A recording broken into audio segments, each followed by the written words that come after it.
every Saturday from 2 p.m. to 3 p.m.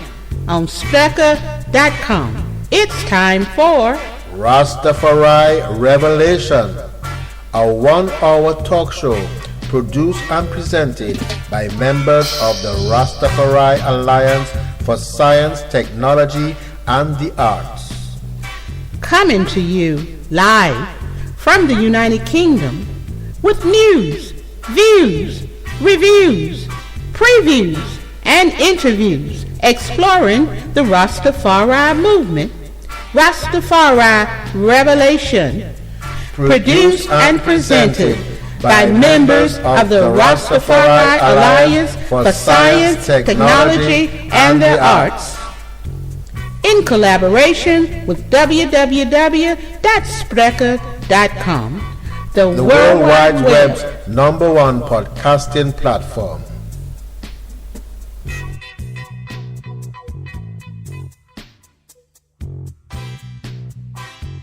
Well, let me welcome you to the first episode of Rastafari Revelation, a program brought to you by members of the Rastafari Alliance for Science, Technology, and the Arts. My name is Ross Albert Williams, and sitting here in the studio with me is Empress Tempe. Good afternoon, Empress Tempe, and how are you today? Good afternoon, Ross Albert. I'm fine. And it's such a lovely day outside and a lovely day to have our first episode. So take it away. Okay, so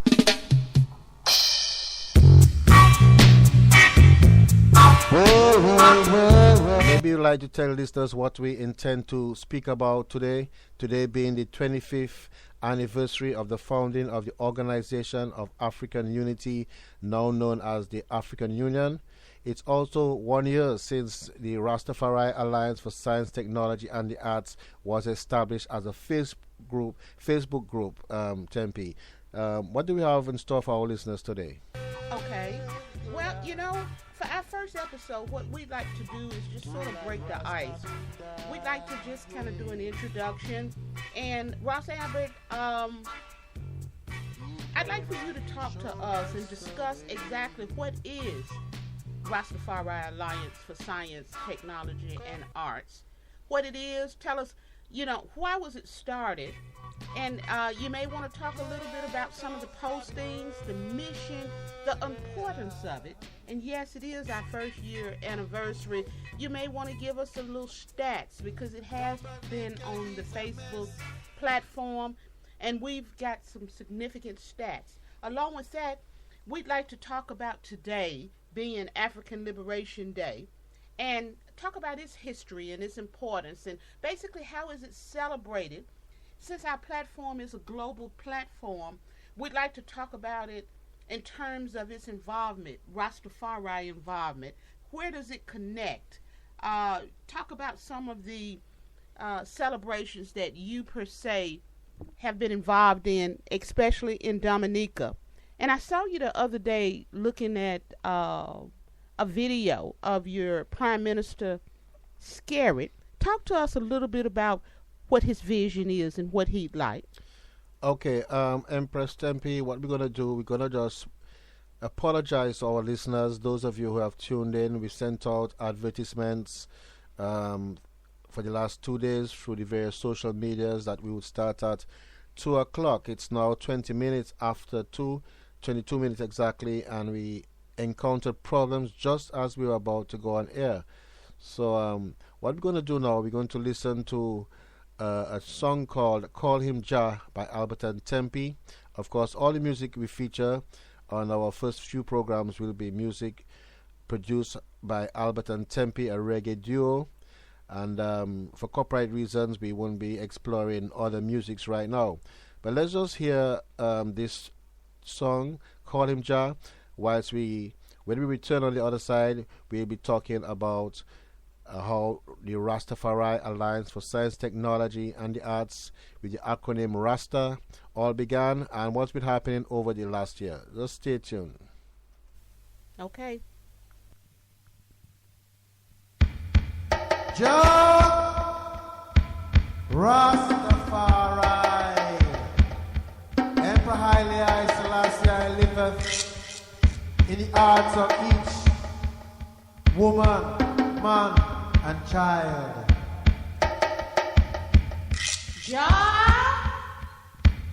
So come along, brethren and sisters. The Lord's foundation is in a holy Mount Zion.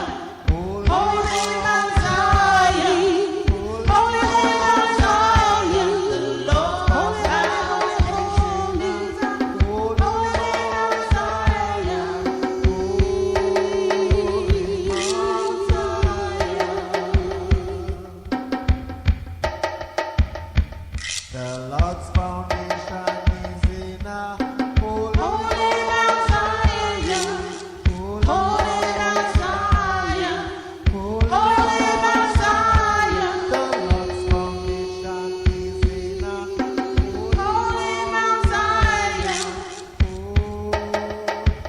Mount Zion.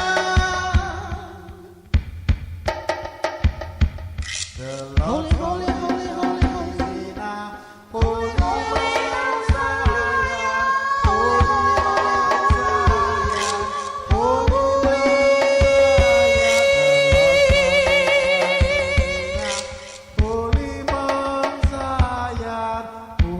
The Lord's foundation is in a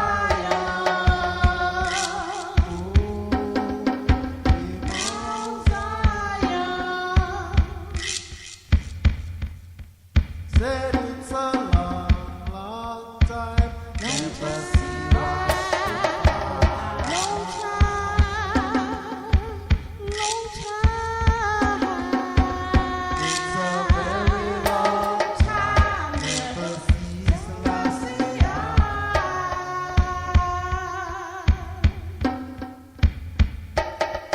I said he went away in a mysterious way, but I know he's bound to come back.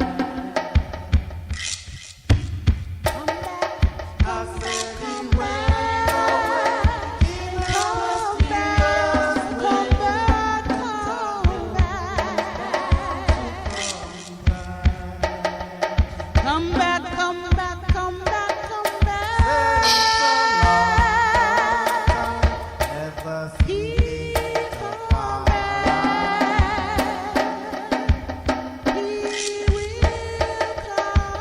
It's a very long time.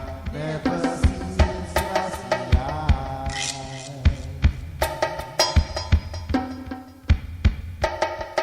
I said he went away in a mysterious way, but I know he's bound to forward. Come back, come back, come back, come back.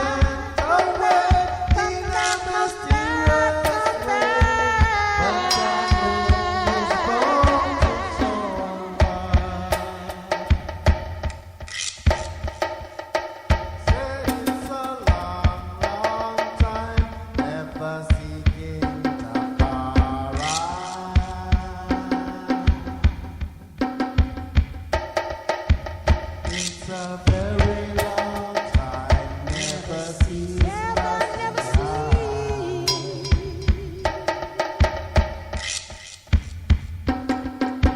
said he went away in a mysterious way, but I know he's bound to forward. I know he'll come back, come back. Rastafari revelation.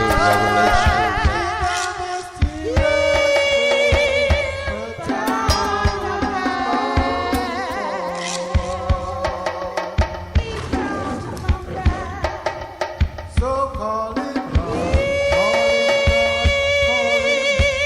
Rastafari, call it God, call it Lord, call it Rastafari, call it Jah, Jehovah, call it Rastafari, Selassie is the King of Kings. Call it God, call it Lord, call it Rastafari, call it Lord, call it Lord, call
Thank you, Ross Albert. And to all of our viewers, we're back on air. And we hope you enjoyed the song, Call Him Jah. In fact, it's that song that made me want to say what I'm about to say. We'd like to just take a few seconds out, and we'd like to thank Jah. We'd like to thank him because he always provides a way. And the song tells it all, and we'd like to thank him. He's provided us with a platform that we can express our thoughts and talk to you, and just talk to you just like you're sitting in the studio with us right now. But before we go into our agenda, and we still have a lot of time left, and we're going to have a lot to say, two things come to mind that I'd like to ask Ross Albert, because I'm sure viewers out there want to know just like I did at one point. Ross Albert, would you tell us briefly a little bit about yourself? Tell us how long you've been a Rasta in the Rastafarian movement. And just what does this mean to you? And also, number two, if you could just express to us briefly and talk about Emperor Haile Selassie and the connection of him with the Rastafari movement, because I'm sure there's a lot of viewers out there need to hear it from you, and tell us where it all started with you in Dominica. If you wouldn't mind sharing your thoughts on those views. Yes, Empress Tempe, give thanks and praise to the Almighty Jah Rastafari, who has given us his countenance and his inspiration this day. I just want to say that I first became a Rastafarian when I was about 13, 14 in Dominica. I was a young student of the Dominica Grammar School, and at that time in Dominica there was a lot of, what I would say, social unrest going on. At the same time, Rastafari was beginning to make its presence felt. We had the Dread movement in Dominica, which you could say is an offshoot of the Rastafari movement. They were identified by the growing of the dreadlocks and the living naturally.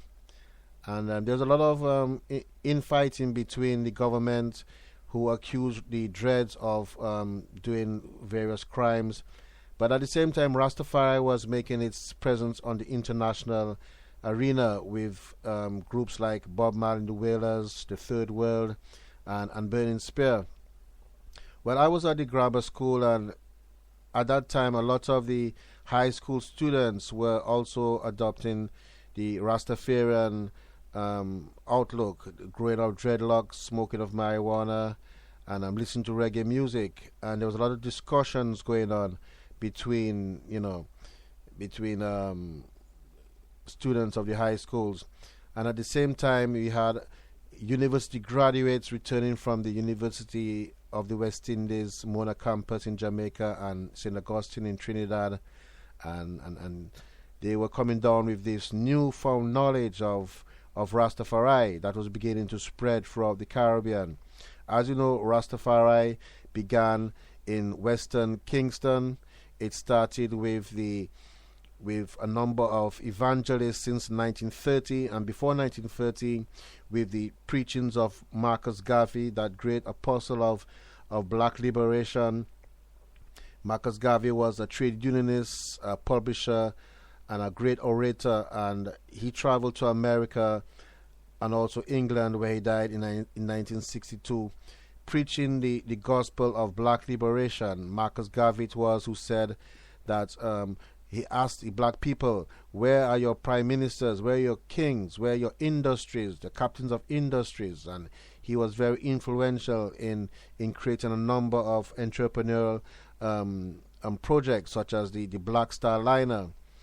Well, along with Marcus Garvey in the early 1920s, there were also a number of preachers who were Christian preachers, but who migrated towards preaching the gospel of black liberation, because as they saw it that it was not only the Christians who understood the Holy Bible, That is the Christian Bible, the King James Bible, but with references to Ethiopia in the Bible. Persons like Leonard Powell, Joseph Nathaniel Hibbert, H. Archibald Dunkley, and also ones like Pearl Erlington and Vernal Davies were able to extract from the Bible references to Ethiopia. And the brethren at that time began to preach in the corners of Western Kingston that God is black, and that I and I, as descendants of slaves, should no longer look towards a white God, but we should look towards a God that is like our own image and likeness, because the Bible says that man was created in the image and likeness of God, which is clear to say that if man is created in the image and likeness of God, and we are black, then God must be black to us. Okay? So the contradiction began to come up. Why are we enslaved? Why are we part of this system that, treats us like worse than animals? And where's our history? What are we doing in the West Indies? We know that we were brought here in ships, chained one to another on ships, and worked from the sunrise to sundown, in the fields of the white man. Why has all this happened to us? And what the preachers began to preach was that for some reason God had visited the African race with a punishment, perhaps because of what happened in the Garden of Eden way back then.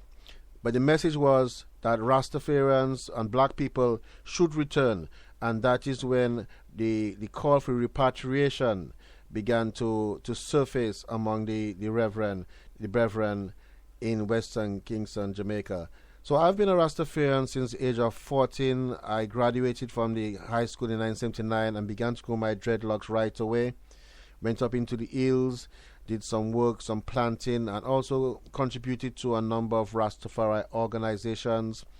Later on in the 1981, I published a book, Honorable Natty Dread, which was a tribute to Bob Marley and a tribute to Brother Desmond Trotter, another black power activist who found himself in the clutches of Babylon, being framed for a crime. And I've been a publisher, an author, a journalist, and a spokesman for the Rastafarian community up to this time. Tempe, take it.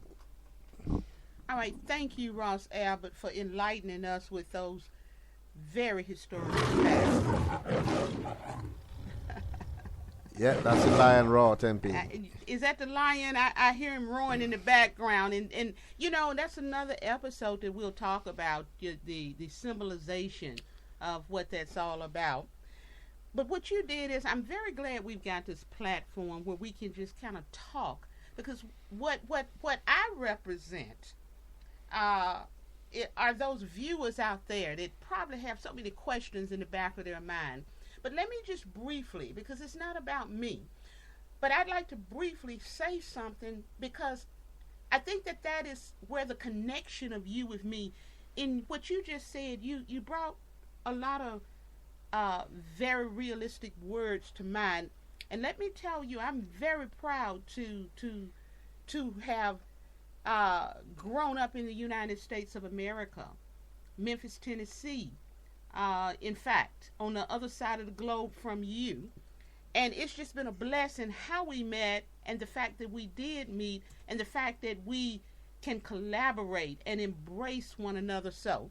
And I was raised a Baptist Christian. Right. My father helped found our church. I'm 58 years old, and ever since I was 9 years old, I've been a Baptist Christian. But just to fast forward, let me tell you, in the back of my mind, deep down, in every day you see me reading the King James Version, I've always been searching, because I knew deep down there was something more to it.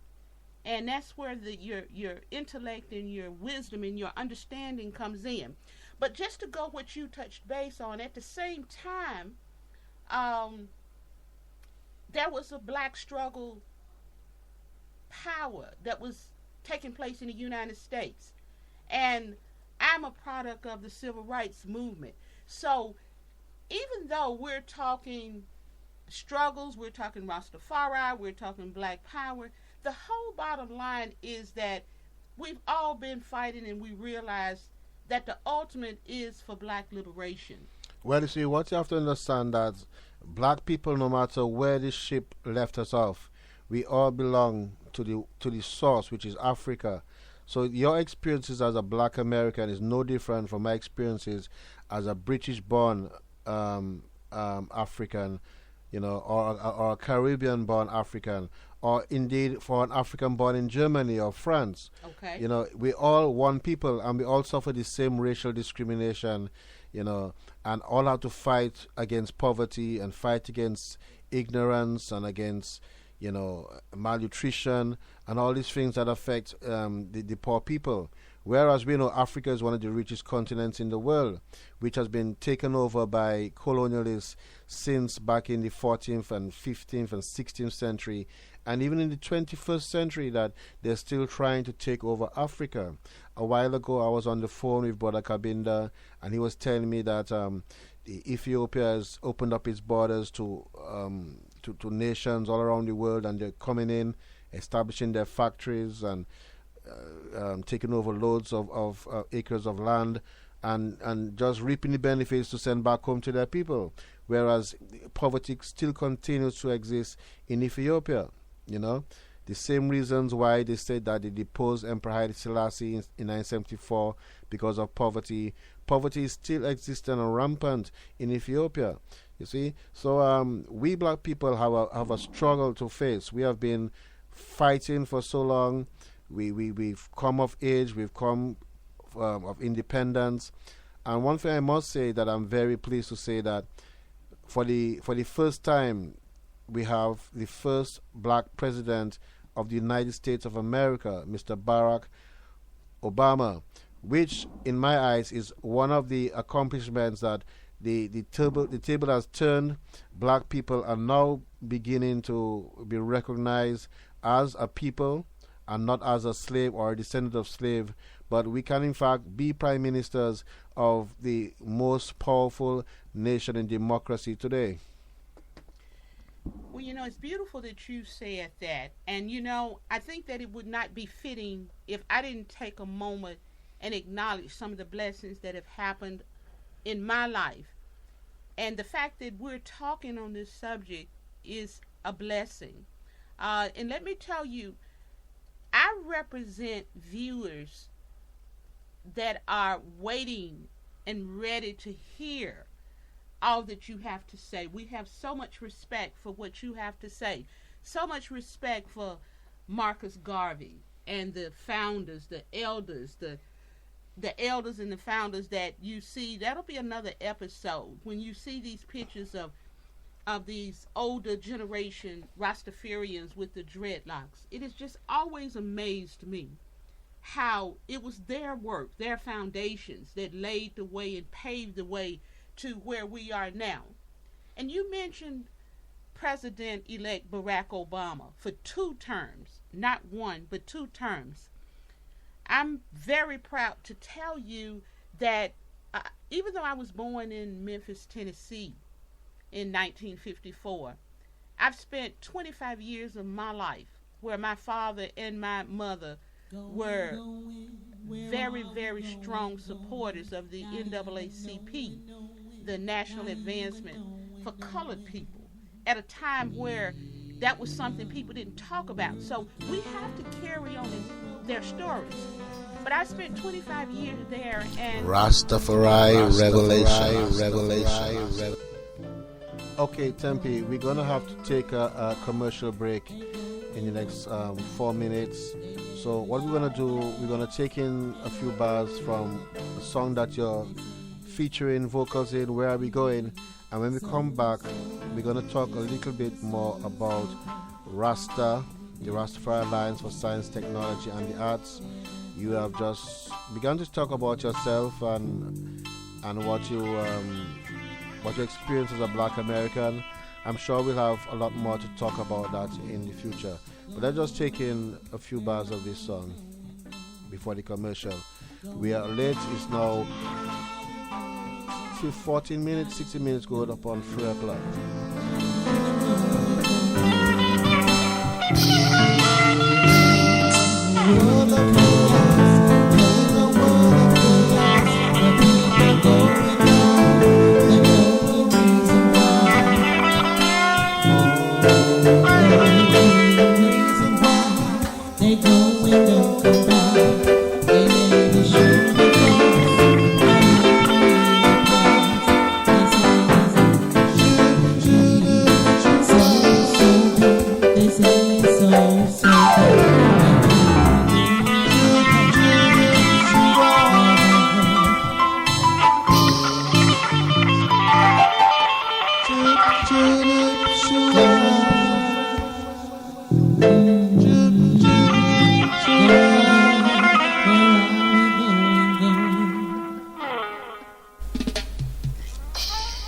Every Saturday from 2 p.m. to 3 p.m.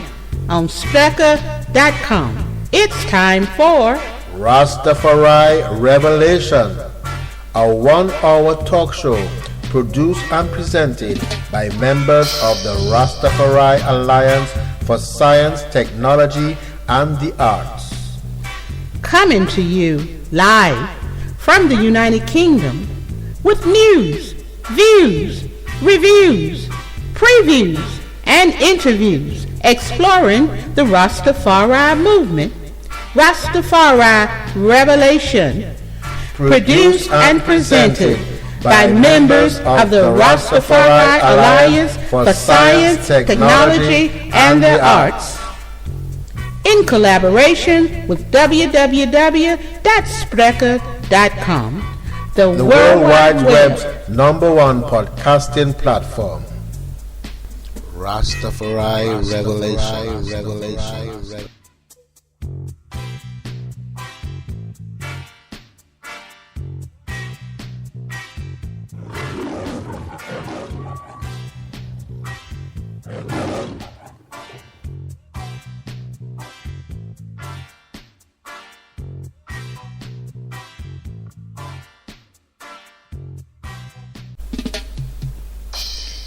Every Saturday from 2 p.m. to 3 p.m. on Spreaker.com. It's time for Rastafari Revelation, a 1-hour talk show produced and presented by members of the Rastafari Alliance for Science, Technology, and the Arts. Coming to you live from the United Kingdom with news, views, reviews, previews, and interviews exploring the Rastafari movement. Rastafari Revelation, produced and presented by members of the Rastafari Alliance for Science, Technology, and the Arts, in collaboration with www.spreaker.com, the